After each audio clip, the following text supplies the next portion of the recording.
What if I was to tell you that India's biggest and politically most crucial state, the state of Uttar Pradesh, was actually one of the best performing economic states? Now, you may well turn around and say that a state which has Ayodhya, a state which has Kashi, which has had this Mahakumbh festivity, it is but natural for that state to be the economic powerhouse. But what if I was to tell you that this is a state which has been a part of the BIMARU club of states for a very long time, Bihar, UP, Madhya Pradesh. And now that very state, according to the CAG audit, CAG reports, is posting a revenue surplus which is double that of the state of Gujarat. There was Gujarat, supposed to be the knight in shining armor of Indian economy, supposed to be the best performing state for a very long time. And there was Uttar Pradesh. It was big in land, it was big in Lok Sabha numbers, it was big in Vidhan Sabha numbers. But industrialization and Uttar Pradesh, the twain were never supposed to meet each other. There are so many mufassal parts of this big state which have somehow, somewhere ended up missing the entire gravy train. Despite this significant increase, UP, in terms of per capita income, still ranks a low 32nd out of 33 states where the calculations are being done. Where the rural parts of UP, with its huge population, biggest in terms of numbers of people who are living in the state, till that time, the policies of the government are not impacting this segment. This headline that UP now has a massive surplus and that surplus is double that of Gujarat will never ever give you the correct picture. That Rozgar Mela being organized by the state government, and look at the chaos, look at the number of people who turn up in these big numbers. Does that get captured by this growth in double the revenue surplus of a state of UP? What happens to the people who live on both sides of this expressway? That expressway is a very good road for someone who's driving a 10 lakh car and can enjoy a ride at 120 kilometers per hour. But those villages which are on both sides of that expressway, how many times are they using that expressway? Hello and welcome to this special episode here on the Squirrels.in, where we always try and do a deep dive of the story behind the numbers.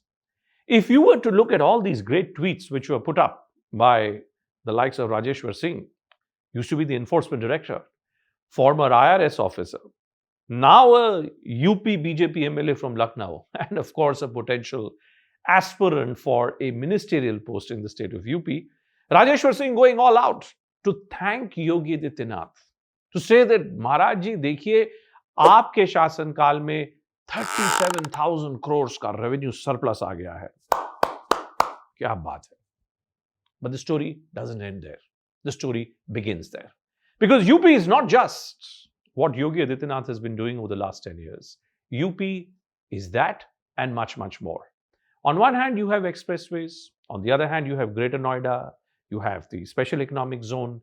But then there are so many mufassal parts of this big state which have somehow, somewhere ended up missing the entire gravy train. So let's put on our glasses and do a deep dive of these numbers. Poverty, first up. पहले इसी को देखते हैं. From 37.68% in 2015-16 to about 12% now. Good performance.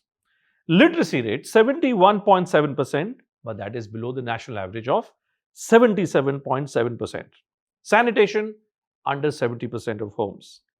Would you call this prosperity, or would you say that this is playing with numbers?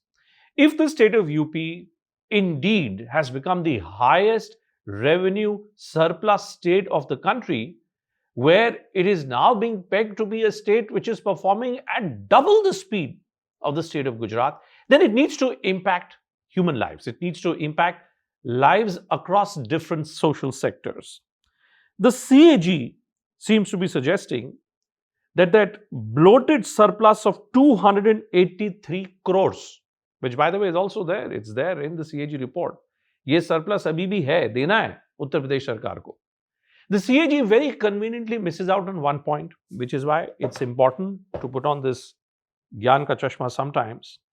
When I look at the numbers which have been quoted by the state government, it's important to look at exactly Where is the story of per capita income of the state of UP? Per capita income, meaning per individual, what is the earning which is being done by the state of UP? If you forget the undivided state of UP, when Uttarakhand was a part of UP, even if you look at 2010, 2011 onwards, Mayati was the chief minister. Between 2007, 2012, 2012 to 17, Akhilesh Yadav, and then 17 onwards, it has been Yogi Adityanath. Typically, what tends to happen is that if you have to really measure the metric of economic empowerment, economic growth of a state, you look at the per capita income of the state. So let's look at UP's per capita income. Well, UP's per capita income is now being projected to reach at 1,27,695 rupees this year. That marks a significant increase of 43,000 rupees from 84,000 in the previous year. So from 84,000, it goes up to 1,27,000. But here's the story. Despite this significant increase, UP in terms of per capita income still ranks a low 32nd out of 33 states where the calculations are being done. That's why it's very, very important to figure out where the detail really lies. If I was to break it down in the context of districts, Gautam Budh Nagar, for instance, in UP, that's where Noida is, for all practical purposes, the biggest economic engine, 10.17 lakh rupees. So 1,27,000 rupees is the overall state average. And out of that 1,27,000 rupees overall state average, you have 10 lakhs, which is what? Roughly 10%, 10 to 11%, which is coming in from one district, which is the district of Gautam Budh Nagar. Lucknow, look at the gap, 2.16 lakhs. Ghaziabad, 2.11 lakhs. That is where I think sometimes headlines like the ones which have now been picked up post the CAG report end up giving you a very, very different scenario. If you were to look at rural and urban spending graph as well, what is rural spending in Uttar Pradesh? 3,578 rupees. Amongst the big states in UP, it's the least. What is India's average in terms of rural spending? 4,122. Urban, 5,474, still lagging. Till the time you don't have a scenario where the rural parts of UP, with its huge population, biggest in terms of numbers of people who are living in the state, till that time, the policies of the government are not impacting this segment. This headline that UP now has a massive surplus and that surplus is double that of Gujarat will never ever give you the correct picture. That's why sometimes these media headlines end up giving you a very, very lopsided view. I would have been happier, to be honest, if it was stated that the Malla on the Ghats of Kashi, which is a significant community when it comes to elections, how much percentage earnings have grown for this Malla? That fellow who is running a tea stall or a chaat stall on the streets of Golghar in Gorakhpur, what is the volume of growth of that individual? How much money is being spent in educational parameters in the state of UP? Bulldozers, justice, big optics, big headline, big politics. Education, sanitation, unemployment, always bad optics for any government. So therefore, nobody wants to talk about it. Should we not look at all these pictures which have consistently come up of what happens when there is a Rozgar Mela, which is organized by a government? That Rozgar Mela being organized by the state government. And look at the chaos. Look at the number of people who turn up in these big numbers. Does that get captured by this growth in double the revenue surplus of a state of UP?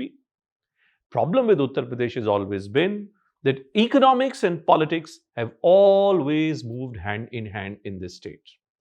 And Yogi Adityanath, who has a clear-cut vision there for the top slot, if at all there is a vacancy at the top slot in the national capital, wants to position himself as this monk who, much like the other guru of politics, who is now on the verge of becoming the Vishwa Guru of global politics, he believes that if that guru of politics could do it in Gujarat, Yogi Adityanath could do it there in Uttar Pradesh. But it's not so easy, Maharajji. And that's the reality. It's not easy because Gujarat was a different state. It had a certain culture of entrepreneurship. It had a certain baseline of business, baseline of big business setting up. Who's the Ambani? Who's the Adani in Uttar Pradesh? Gallant Saria in Gorakhpur. Tell me one big homegrown manufacturing center which has come up from UP which has made a big mark. Atta, dal, masale, I'll take that. But in certain districts, jewelry, where? Carpet industry of Bhadohi, what has been done to improve its performance? That's the single most important reason whenever there is a discussion or a discourse which takes place about the economic prosperity which is suddenly becoming the definition of Uttar Pradesh, I don't buy that. You can say that Uttar Pradesh is this expressway Pradesh because there are greater number of expressways, but then I ask you, what happens to the people who live on both sides of this expressway? That expressway is a very good road for someone who's driving a 10 lakh car and can enjoy a ride at 120 kilometers per hour. But those villages which are on both sides of that expressway, how many times are they using that expressway? It's okay that you can go from Balia to Lucknow maybe in 5 to 6 hours today. But beyond that, employment, where is employment? Cold storage chain facilities, where is that? Defense sector, that was supposed to be a big boom for UP's growth. Defense corridors, what is happening to all those corridors? And mind you, a lot of the numbers which are put up by the state of Uttar Pradesh, there is a key segment of center's contribution as well to these numbers. And that contribution also needs to be factored in when we say that the state of Uttar Pradesh has got a 37,000 crore revenue surplus. So if you ask me, folks, I don't think that this number gives you the correct picture of UP. Yes, from where it was, maybe 10 years back, it has shown growth. But is UP today the knight and shining example of what economic prosperity is? I'm afraid not too many people are going to be buying that. If you have any other input, any other suggestion which could add to the story, I'd be very happy to look at those inputs. You can give us your suggestions, your comments in our comment section below.